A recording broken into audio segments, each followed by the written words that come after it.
मित्रांनो काय विषय किती मोठा अरा कसला अमेरिकन पापलेट हे बघू शकता किलो मध्ये 2-3 पीस नुसता 2-3 गरगरीत हे बरोबर उद्या तारीख येणार आहे 20 फेब्रुवारी 2026 आणि वार येणार आहे शुक्रवार आणि ह्यो धमाका कुठं कुठे लक्षात घ्या एएम फिशवर शाखा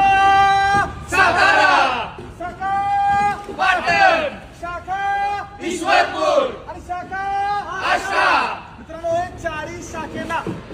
हा असा गरगरीत हातात मावना असा गरगरीत शॉट राहणार आहे हा फक्त अमेरिकन पापलेट 140 रुपये किलो किती रुपये 140 रुपये तर लवकरात लवकर सातारच्या ग्राहकाने आणि ईश्वरपूर पाटण आष्टा धुमाकूळ असा गाडी आलेली आहे लवकरात लवकर यायचं आहे आणि ग्राहकाने आम्हाला प्रेम दिलंय काय दिले असं प्रेम देत राहा खुश राहा आणि मासे खावा